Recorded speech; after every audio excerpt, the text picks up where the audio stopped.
ہر قسم کے شرعی، روحانی اور جسمانی مسائل اور وظائف کے لیے دارالعمل یوٹیوب چینل سبسکرائب کیجیے اور بیل آئیکن بھی پریس کریں تاکہ ہر ویڈیو آپ تک بآسانی پہنچ سکے۔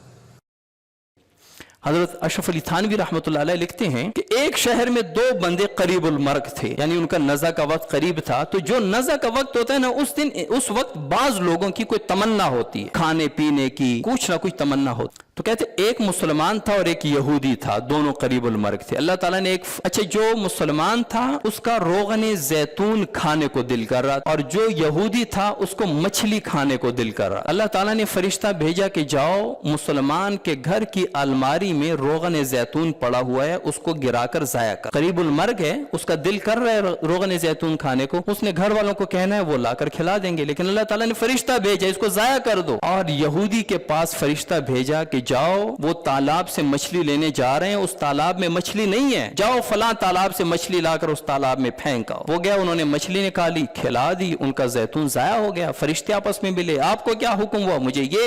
آپ کو کیا حکم ہوا؟ مجھے وہ۔ بڑے پریشان ہوئے کہ مسلمان ہے، اس کے گھر میں روغن زیتون رکھا ہوا ہے، گرا دیا۔ یہودی ہے، اللہ کا نافرمان ہے، اس کے تالاب میں مچھلی نہیں ہے، باہر سے مچھلی کا حکم دیا لانے۔ اللہ کے حضور گئے، اللہ تعالیٰ سے استدعا کی، اللہ کیا ماجرا ہے، اس میں کیا حکمت ہے؟ ضروری ہے کہ آپ کا کام کسی حکمت سے خالی نہیں ہوتا، آپ کا حکم تھا ہم کر آئے۔ اللہ تعالیٰ نے فرمایا کہ جو مسلمان تھا اس کے گناہوں، مصیبتوں اور تکالیف کی وجہ سے میں نے سارے گناہ معاف کر دیے، ایک گناہ اس کے سر رہتا تھا، تو میں نے کہا کہ یہ گناہ وہ اپنے ساتھ میرے پاس نہ لائے، اس ایک آخری خواہش کو بھی میں توڑ دوں گا، اس توڑنے کی وجہ سے میں اس کا وہ گناہ بھی معاف کر دوں گا تاکہ یہ پاک صاف میرے پاس آ جائے۔ کیونکہ یہ بھی ایک دل کو چوٹ لگنے والی بات ہے کہ دل کسی چیز کو کر رہا ہے وہ اسی وقت ضائع ہو۔ اور جو یہودی تھا اس نے دنیا میں زندگی میں بڑے اچھے کام کیے، اور میں ہمیشہ اس کے اچھے کام کا بدلہ دنیا میں دیا کرتا، کیونکہ غیر مسلم کے اچھے کاموں کا بدلہ اللہ ضرور دیتا ہے لیکن دنیا میں، آخرت میں کوئی حصہ نہیں رہتا۔ تو اس کی ایک نیکی یا ایک اچھا عمل وہ باقی تھا اور اس کو موت کا وقت تھا، تو میں نے کہا کہ اس کا بدلہ بھی میں موت کے وقت دنیا میں چکا۔ تو میں نے اس کے لیے مچھلی کا بندوبست کیا، اس کی وہ خواہش پوری کر دی، تو اس کی دنیا میں جتنے بھی اعمال تھے نیک صالح وہ سب کا بدلہ میں نے دنیا میں دے دیا، اب آخرت میں اس کا کوئی حصہ۔ تو ان مصیبتوں کو،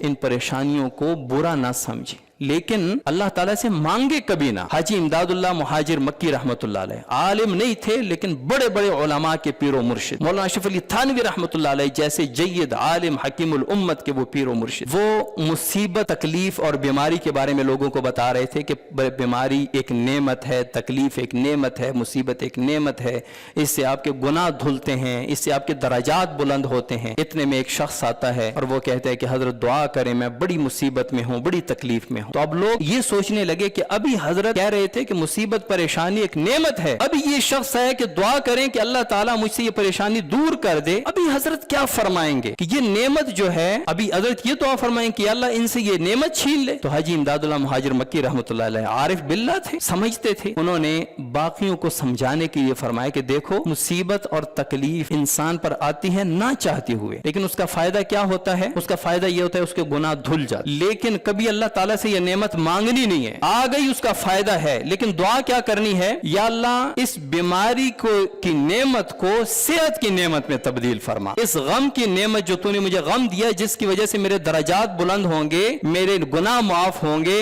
اس غم کی نعمت کو میری خوشی کی نعمت میں تبدیل فرما۔ کبھی اللہ سے تکلیف نہیں مانگنی، مصیبت نہیں مانگنی۔ اچھا، بعض لوگ اپنے منہ سے خود مصیبت مول لے لیتے ہیں۔ کیسے؟ ایک بندہ کہتا ہے کہ یار میں بیمار رہا تو مجھ سے کوئی کام نہیں ہوا، میں فلاں جگہ گیا، یہ وہ، یا کوئی کہتا ہے کہ فلاں کا میرا فلاں کے ساتھ کوئی لفڑا ہو گیا، تکلیف، تو میں نے کہا کہ چلو چھوڑ۔ تو لوگ کیا کہتے ہیں؟ آپ کی جگہ میں ہوتا نا تو میں پتہ نہیں کیا کیا کرتا۔ یہ جو کہتے ہیں نا کہ آپ کی جگہ میں ہوتا، یہ اللہ تعالیٰ سن رہا ہے، پھر اللہ تعالیٰ اس کو اس کی جگہ لا کے کھڑا کر بھی دیتا ہے کہ اچھا تو اتنا دلیر ہے، تو کر سکتا ہے، چلو میں اس کی جگہ تمہیں کھڑا کر دیتا، تو اس کو مصیبت، درد، تکلیف دے دیتا ہے، پھر کیا کہتا ہے؟ پھر پریشان ہوتا ہے، پھر کہتا ہے یا اللہ میں مر گیا، میں لٹ گیا، میں پریشان ہوں۔ یا کبھی کہتا ہے کہ تمہاری جگہ میں ہوتا نا میں اس کا ستیہ ناش کر دیتا ہے، پھر اللہ تعالیٰ اس کے سامنے اس کا وہ حال لاتا ہے۔ تو کبھی یہ نہ کہے، ہمارے ہاں کہتے ہیں دب جیزو ماں بھائی دکار کھڑے، اس کی جگہ میں ہوتا نا تو میں اس کا کرتا ہوں، تو ایسے کبھی نہ کہیں۔ یہ اپنی زبان سے اپنے